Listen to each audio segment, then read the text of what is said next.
معزز ناظرین گرامی، آپ دیکھ رہے ہیں ابرار انفو پوائنٹ اور میں ہوں آپ کا میزبان ابرار بھچر۔ میری طرف سے آپ سب دیکھنے اور سننے والوں کو السلام علیکم۔ ناظرین گرامی، موجودہ حالات میں پیٹرول کسی بھی ملک کی معیشت میں ریڑھ کی ہڈی کا کردار نبھا رہا ہے، کیونکہ یہ پیٹرول ہی ہے جس کی خاطر روزانہ پیٹرول پمپس پر لمبی لمبی لائنیں دیکھنے کو ملتی ہیں، اور یقینی طور پر کبھی نہ کبھی آپ بھی ان لائنز کا حصہ رہ چکے ہوں گے۔ لیکن کیا کبھی آپ نے سوچا کہ یہ پیٹرول کیسے اور کہاں سے نکالا جاتا ہے، اور اس کو نکالنے والے کون لوگ ہوتے ہیں، اور یہ کہ سعودی عرب میں اس تیل کے کنویں کیسے دریافت ہوئے؟ اگر آپ بھی ان سوالوں کے جوابات نہیں جانتے تو آج کی خاص ویڈیو آپ کے لیے بنائی گئی ہے، تو آئیے چل کر ویڈیو کا آغاز کرتے ہیں۔ ناظرین گرامی، اگر زمین سے پیٹرول نکالنے کی بات کی جائے تو پیٹرول زمین کے نیچے لاکھوں سال پہلے دفن مردہ پودوں اور جانوروں کی کمپوزیشن سے بنتا ہے، اور کمپوزیشن ایک ایسا عمل ہے جس میں اگر کوئی جانور مرتا ہے اور وہ زمین میں دفن ہو جاتا ہے تو اس کا جسم گل سڑ جاتا ہے، لہٰذا یہ مانا جاتا ہے کہ زمین پر موجود زندہ پودے اور جانور جو لاکھوں سال پہلے مر گئے، ان کے جسم مٹی اور ریت کے نیچے دفن ہو گئے، اور بہت زیادہ پریشر، ٹمپریچر اور بیکٹیریا کے اثر کی وجہ اور ہوا کی عدم موجودگی میں ان پر ڈیکمپوزیشن کا عمل شروع ہوا، یعنی ان کے جسم گلنے سڑنے لگے۔ ڈیکمپوزیشن کے اس عمل کو مکمل ہونے میں لاکھوں سال لگے، اور اسی دوران جو پودے اور جانور زمین میں دفن تھے وہ گہرے کروڈ آئل میں بدل گئے۔ یاد رہے کہ پیٹرول ہلکا اور پانی میں انسولوبل ہونے کی وجہ سے زمین کی سطح پر تیرتا ہے، جس کے بعد قشر ارض میں جہاں آئل پایا جاتا ہے وہاں کنویں کھود کر پیٹرولیم حاصل کیا جاتا ہے۔ جب چٹانوں میں سے کنواں کھودا جاتا ہے تو سب سے پہلے زیادہ پریشر کے ساتھ قدرتی گیس نکلتی ہے۔ بعض اوقات گیس کے پریشر کی وجہ سے کروڈ آئل بھی خود بخود نکل آتا ہے، اور جب گیس کا پریشر کم ہو جاتا ہے تو آئل کو پمپ کر کے باہر نکالا جاتا ہے، جس کے بعد کروڈ آئل کو ریفائنریز میں صاف کیا جاتا ہے، اور اس پروسیس میں کروڈ آئل کے مکسچر کو کئی مفید پروڈکٹس میں علیحدہ علیحدہ کر کے حاصل کیا جاتا ہے، جو کہ فرکشنل ڈسٹیلیشن کہلاتا ہے، جس میں ہر پروڈکٹ کے بخارات کو الگ الگ جمع کیا جاتا ہے اور پھر ان کو کنڈینسڈ کیا جاتا ہے، اور یہ عمل اس وقت تک جاری رہتا ہے جب تک فالتو مواد الگ نہ ہو جائے۔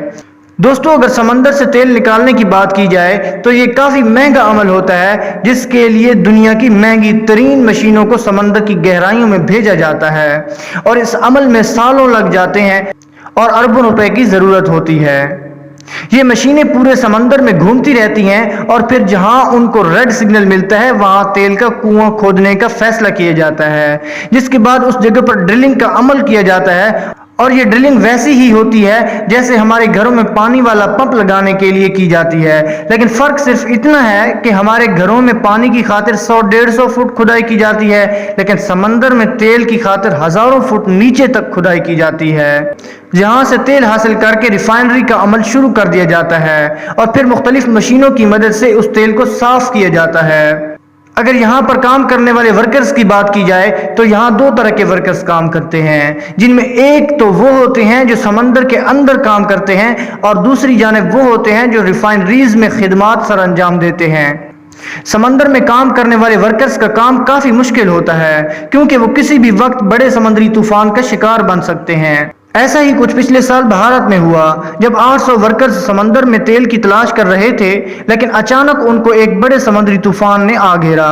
اس طوفان کے پیش نظر بھارتی آرمی ایکشن میں آئی اور دن رات کی محنت کے بعد 619 ورکرز کو بچانے میں کامیاب ہو گئی، لیکن بدقسمتی سے باقی ورکرز لاپتہ ہو گئے، جن کا آج تک کوئی پتہ نہیں لگایا جا سکا۔ سمندر میں کام کرنے والے ان ورکرز کو مہینے میں 15 دن مسلسل کام کرنا پڑتا ہے اور اگلے 15 دن چھٹی ہوتی ہے، لیکن حیران کن طور پر جب کوئی ورکرز کام کرنے کے لیے سمندر میں داخل ہوتا ہے تو پورے 15 دن کے بعد ہی واپس باہر آ سکتا ہے۔ ان ورکرز کو موبائل استعمال کرنے کی بالکل بھی اجازت نہیں ہوتی، کیونکہ اس کام میں ایک سیکنڈ کی کوتاہی بھی بڑی تباہی کا سبب بن سکتی ہے۔ لیکن اس کے برعکس ریفائنریز میں کام کرنے والے ورکر کا کام کچھ آسان ہوتا ہے، لیکن ان کو بھی بہت زیادہ پابندیوں کا سامنا کرنا پڑتا ہے۔ ناظرین گرامی، واضح ہے کہ پاکستان سمیت دنیا بھر کے بڑے بڑے ممالک اس وقت سعودی عرب سے تیل درآمد کر رہے ہیں، لیکن سوال یہ پیدا ہوتا ہے کہ سعودی عرب میں اتنا تیل کیسے دریافت ہوا، اور یہ خطہ کس طرح تیل کی دولت سے مالا مال ہوا۔ اس حوالے سے اگر تاریخ پر نگاہ ڈالی جائے تو ایک زمانہ تھا جب سعودی شہریوں کا گزر بسر کھیتی باڑی، گلہ بانی، ہلکی پھلکی تجارت اور سادہ قسم کی صنعتوں پر تھا، اور ملک کی قومی آمدنی 90% بجٹ عمرہ اور حج کی آمدنی پر چلتا تھا۔ لیکن جب سعودی عرب میں تیل دریافت ہوا تو یہاں کا پورا منظر نامہ ہی بدل گیا۔ یہاں نہ سڑکیں تھیں اور نہ ہی جدید طرز کے شہر تھے، اور نہ ہی روشنی کا بندوبست تھا، نہ طیارے تھے، نہ گاڑیوں اور بسوں کا کوئی سلسلہ تھا، جبکہ سکول بھی نہ ہونے کے برابر تھے۔ تاہم تیل کی دریافت نے یہاں ہر کس و ناقص کی زندگی میں روشنی کے چراغ جلا دیے۔ قصہ کچھ یوں ہے کہ بانی مملکت شاہ عبد العزیز نے 29 مئی 1933 کو اسٹینڈرڈ آئل کیلیفورنیا کمپنی کے ساتھ سعودی عرب میں تیل کی تلاش کا معاہدہ کیا، کیونکہ سعودی عرب سے قبل پڑوسی ملک بحرین میں تیل نکل آیا تھا، جس کے بعد مملکت میں تیل کی دریافت ہونے کی امید پیدا ہو گئی تھی۔ اس معاہدے کے بعد 23 ستمبر 1933 سے ماہرین طبقات الارض سعودی عرب پر پہنچنے لگے اور پھر کھدائی کا کام شروع کیا گیا۔ 7 ماہ بعد 700 میٹر کی کھدائی کے بعد گیس اور تیل کی علامتیں امید افزاں شکل میں نظر آئیں، لیکن کھدائی کرنے والی مشینوں میں خرابی کے باعث کنواں بند کرنا پڑ گیا۔ اس کے بعد ایک سے زیادہ مقامات پر تیل کی تلاش کا کام کیا گیا اور کئی کنویں کھودے گئے تو کہیں کم اور کہیں زیادہ تیل کے آثار نظر آنے لگے۔ یہ 1936 کے موسم گرما کی بات ہے کہ جب ایک کنویں میں کھدائی کا آغاز ہوا، لیکن اس پر کام کرنے والی ٹیم کو شروع میں ہی بہت ساری دشواریوں کا سامنا کرنا پڑا، یہاں تک کہ صورتحال اس قدر گھمبیر ہو گئی کہ اسٹینڈرڈ آئل آف کیلیفورنیا کے ذمہ داران نے سعودی عرب میں تیل کی تلاش پر مامور انجینئرز فریڈ ڈیوس اور میکس ٹینکی کو سان فرانسسکو طلب کر لیا۔ تیل کی تلاش مہنگی ہوتی چلی جا رہی تھی اور تلاش کرنے والے بھی بہت ہمت ہارنے لگے تھے، لہٰذا standard Isle of California company کے اعلیٰ عہدیدار تلاش کا کام بند کرنے کی بابت سوچنے لگے تھے۔ لیکن اسی دوران مملکت سے سان فرانسسکو ٹیلی گرام گیا جس میں خوشخبری سنائی گئی کہ دوام کنویں نمبر 7 میں پیٹرول کے ذخائر ابھرنے لگے ہیں، جہاں یومیہ 16 بیرل تک تیل نکلنے لگا ہے، اور چند روز بعد ہی تیل کی پیداوار 4000 بیرل یومیہ تک پہنچ گئی۔ آئندہ 44 برسوں تک دوام کنویں نمبر 7 سے تیل کی پیداوار جاری رہی اور 32.5 ملین بیرل تک تیل نکالنے کے بعد اسے 1982 میں بند کر دیا گیا۔ شاہ عبد العزیز نے اسے بحر الخیر یعنی بابرکت کنویں کا نام دیا تھا۔ الغوار آئل فیلڈ دنیا میں سب سے بڑی آئل فیلڈ مانی جاتی ہے، جس میں 28 اپریل 1939 کو پہلی بار سعودی عرب سے تیل جہاز پر لاد کر باہر بھیجا گیا، لیکن پھر دوسری عالمی جنگ کے زمانے میں جہاز کے ذریعے تیل کی ترسیل کا کام معطل ہو گیا اور 1947 تک تعطل کا یہ سلسلہ جاری رہا، کیونکہ گاڑیوں کے فاضل پرزے حاصل کرنا ممکن نہیں تھا، اس لیے مجبوراً تیل کی ترسیل کے لیے اونٹوں کا سہارا لیا گیا۔ 31 جنوری 1944 کو عربین ارامکو آئل کمپنی کا نام تبدیل کر کے سعودی ارامکو رکھا گیا، جس کا مقصد تیل پیدا کرنے والی ریاست کے نام کو اجاگر کرنا تھا، اور اب ارامکو کمپنی تیل کی مصنوعات میں دنیا کی سب سے بڑی کمپنی بن گئی ہے،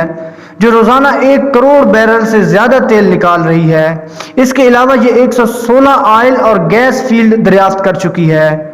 دوستو یاد رہے کہ سعودی عرب میں تیل کے سب سے پہلے کنویں کی دریافت میں خمیس بن رمضان کا نام تاریخ کا حصہ بن چکا ہے۔ ان کی نشاندہی پر ہی دوام کے اس کنویں کی کھدائی شروع کی گئی تھی، جسے بانی مملکت نے خیر و برکت کا نام دیا تھا۔ یہی وجہ ہے کہ ارامکو نے مشرقی ریجن کی ایک آئل فیلڈ اور ارامکو کے ایک دو ہیکل آئل ٹینکر کو ان کے نام سے منسوب کر دیا ہے۔ دوستو یہ تھی ہماری آج کی ویڈیو کیسی لگی کمنٹ کر کے ہمیں ضرور بتائیے گا۔ انشاءاللہ آپ سے ملاقات ہوتی ہے اگلی ویڈیو میں، تب تک اپنا اور ہمارے چینل کا ڈھیر سارا خیال رکھیے گا۔ اللہ نگہبان۔